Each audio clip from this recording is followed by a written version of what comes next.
大家好，我係 Candy，歡迎嚟到 Candy 的深夜讀書會。今集想同你講一本幾得意嘅書，叫做 FBI 談判協商術。我覺得佢最值得睇嘅地方，唔係因為佢係嚟自 FBI，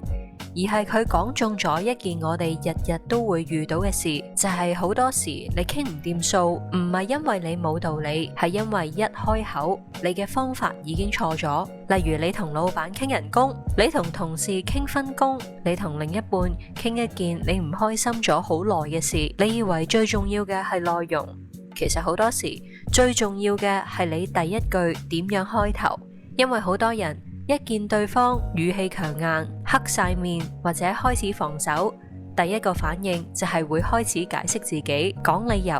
補充證據，講到自己好似好有道理咁。但問題係對方嗰一刻根本唔係聽緊道理，佢只係準備緊點樣去頂返你。所以呢本書最有用嘅地方，唔係教你點樣變得圓滑，唔係教你點樣去操控人，而係教你當對方開始防守，你第一句應該講啲咩，件事先至唔會即刻死。今集我會用4個重點去講，每一點都唔會係就咁講，我會直接用場景講俾你聽，錯誤講法係咩，比較有用嘅講法又可以點做呢？第一個重點就係對方一有情緒，你唔好急住解釋，先講中卡住佢嘅係邊一點。呢一點我覺得係成本書最有用，亦都係我哋最容易做錯嘅位。好多人一見對方唔配合就會即刻解釋自己，但其實對方嗰一刻最需要嘅唔係更加多嘅內容，而係你有冇聽到佢而家點解會咁樣嘅反應。例如你同老闆開口傾加人工，老闆一開口就話而家公司嘅 budget 真係好緊啊。嗱，大部分人會點答呢？通常會話，不過我今年真係做咗好多嘢，而且出面個市都唔止呢一個數啦。呢一句其實唔係錯噶，不過就講得太早，因為你一開口就即刻講翻自己嘅嘢，而老闆嗰句其實未必真係淨係講緊 budget 噶，佢可能係講緊自己嘅壓力，講緊風險，講緊佢唔想開先例。所以一個比較好嘅答法，反而可能係，我而家聽到你最擔心嘅唔係我值唔值，而係驚一開咗個頭之後會好難處理。嗱，呢一句有咩用呢？佢唔係認輸啊，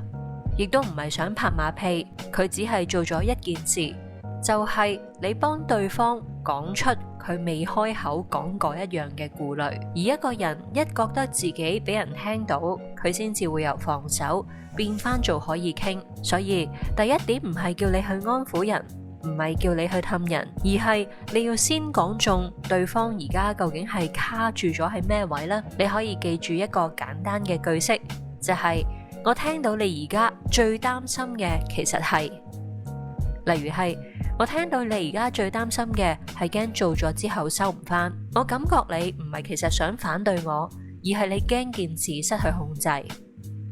聽落你好似唔係唔想幫，而家你可能係唔敢應承。你一講中，對方先至會覺得有機會行落去。第二個重點係唔好急住去說服，而係先令對方自己講多一步。第二點我覺得係好多人可以即刻用到嘅。我哋平時一聽到對方拒絕，就會本能咁補充更加多嘅解釋，但問題係你講得越多，對方好多時只會越想快啲閂門。呢一本書入面有個技巧都幾啱用嘅，就係唔好一聽完就即刻答，先逼對方講多自己少少。例如對方話我唔係唔想幫你啊，不過而家 timing 唔係好好，一般人就會即刻話其實唔會阻你好多時間㗎咋，又或者話不過而家做最好喎，遲啲仲麻煩。呢一啲答法問題係咩呢？就係你未知道對方講嘅 timing 唔係好好究竟係咩意思，你已經即刻搶答。比較有效嘅方法反而可能只係接一句 timing 點樣唔好啊，就係咁少，唔使長唔使勁，唔使講大道理㗎，因為好多時對方都會自己再講多一句，因為上面而家仲未定，我咁快應承你之後改口會好難做。嗱，去到呢一刻呢，你先至真正聽到個問題，原來佢唔係唔想幫你，而係唔想孭個責任。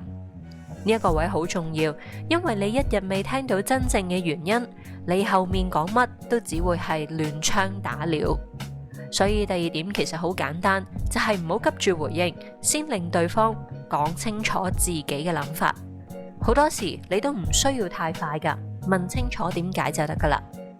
第三個重點，人唔係因為你有道理先讓步，係因為佢覺得同你傾落去唔危險，先至會值得再繼續傾。我哋平時成日以為說服一個人係證明自己啱，但現實唔係㗎。尤其是係關係、職場，甚至係合作入面，對方願唔願意同你傾落去，通常唔係睇你幾有道理，而係佢覺得同你傾落去危唔危險呢？例如你同另一半講，我覺得你最近成日都唔理我喎，對方一聽到呢一句，好大機會就會即刻防走。佢可能會話：我邊有啊，我忙啫。你又講呢句，因為你一開口，對方已經覺得自己係被控訴，咁佢自然就會保護自己啦。如果你換一個講法，例如係：我唔係想同你計，我係想問下，我最近感覺到自己好似有啲唔係幾融入到你嘅生活。效果就會差好遠啦，因為你冇一開口就將佢推去被告席，你係開咗一個對方仲入到去嘅門，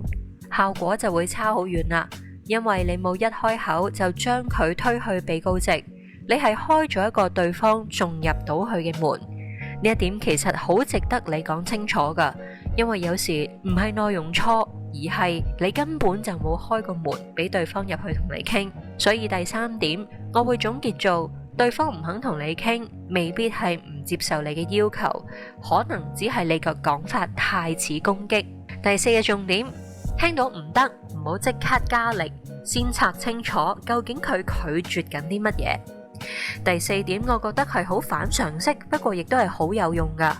好多人一聽到對方話唔得、唔好、唔方便，第一個反應就會係再講多啲，再推多啲，再補充多啲理由。但好多時你一俾力，對方只會退得更加後。例如你邀請一個同事幫你手接手一部分工作，對方話我而家真係唔得啊，你就會即刻話其實好快嘅咋，你幫我執一執啊，你幫一幫我啦，我真係好趕。通常都冇咩用噶，因為你連佢個唔得係咩意思都未拆清楚，係佢時間唔得、能力唔得，定係話根本唔想接呢一個責任呢？呢三樣嘢答法完全唔同，